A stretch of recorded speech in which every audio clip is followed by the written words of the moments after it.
Now, there are no shortage of opinions on Adidas Bounce Foam versus Boost Foam, so much to the extent that some professional players will go so far as to add a Bounce Foam midsole to an Adidas SoleCourt Upper.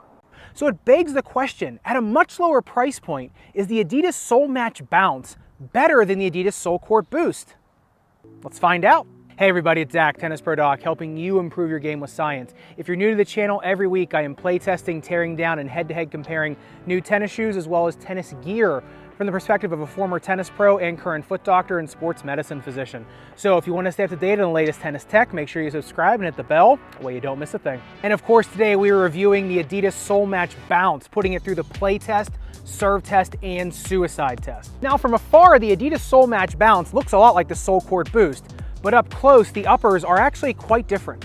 The uppers of the SoleMatch Bounce are made of pretty light materials, especially at the tongue and the ankle collar, which can actually make the shoe feel a little floppy sometimes. However, it also keeps the shoe really light at 13.7 ounces versus 15.7 ounces for the Adidas SoleCourt Boost. Now the SoleMatch Bounce does have a little bit of reinforcement on the toe box on the medial side. However, it does not have that extra durable wrap that the SoleCourt Boost does. The one thing I don't like about the SoleMatch Bounce are these axial shoelace eyelets. I get the idea for them. They're trying to create more surface area per eyelet to tie down the shoe. However, most times it just makes it harder to tie the shoe. Now the one thing I do like about the lace closure system is the option to tie into this medial arch strap. It's this big A-frame right here on the medial side. And when you cinch the laces down, it'll actually give you a little bit more arch support, but you actually can bypass it if you want to as well. The one thing I will caution you on is that over time, since it is just one piece of woven material, it could end up fraying or end up fraying your shoelaces. So just watch out for that during the lifetime of the shoe. Now going into the midsole, the SoleMatch Bounces have that really resilient bounce midsole, as well as that really robust external arch support and really wide lateral flange, same as you'll get on the SoleCourt Boost. Now what's interesting is the arch on the SoleCourt Boost takes a little bit to break in, and the SoleMatch Bounce is no different. However, right out of the box, the arch actually felt a little bit more intrusive on the SoleMatch Bounce. Now I think that's because the upper material is a little lighter, and it just allows your foot to move around in the shoe a little bit more right out of the box. But like the SoleCourt Boost, after an hour or two in the shoe, the arch does break in. Now the treads of the SoleMatch Bounce are that great all-court herringbone. It's going to grip clay and hard court equally as well. You also get a great upper protection on the medial side with the outsole coming up over the medial toe box, allowing for a lot of good durability from sliding on clay or a hard court. You know, the first time I put these shoes on, they were actually kind of stiff and uncomfortable in the arch. However, today being the second time I'm using them, they're really feeling good. It's almost like they molded around my foot. A little bit even better than the Boost Foam, I feel like, in terms of contour to the bottom of my foot. The difference between the SoleMatch Bounce and the SoleCourt Boost is the SoleMatch Bounce is like a really good coil-based mattress, whereas the SoleCourt Boost is more of a really good memory foam mattress.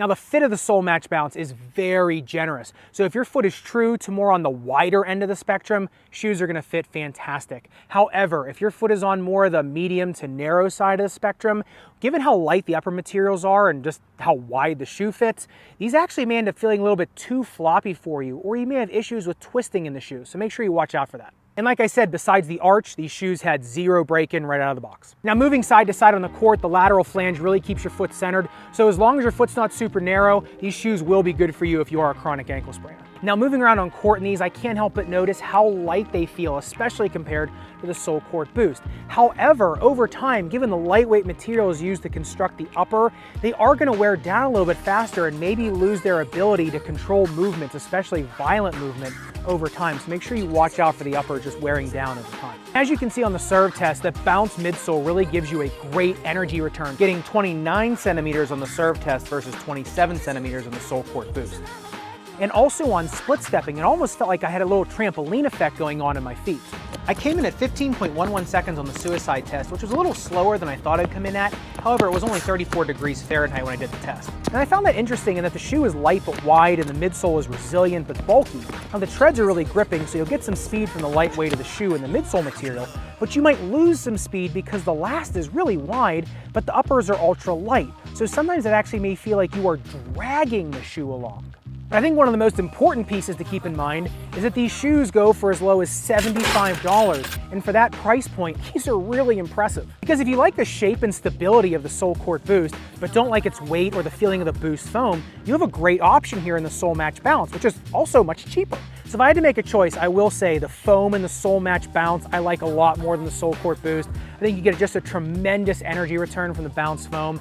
However, overall, I think I like the SoleCourt Boost a little better as a shoe, just because it is a little more supportive, especially in the ankle collar and in the uppers in general. But if you have a wide foot and are looking for a lightweight shoe, you really can't ignore the SoleMatch Bounce, especially at the price point. But more importantly, what do you think? Boost or Bounce? Let me know in the comments down below. Otherwise, be on the lookout for the teardown of the SoleMatch Bounce coming out, as well as my brand new string and racket review series coming out very soon. Otherwise, hope you have a great day, great night, wherever in the world you are tuning in from. I'll see you next time.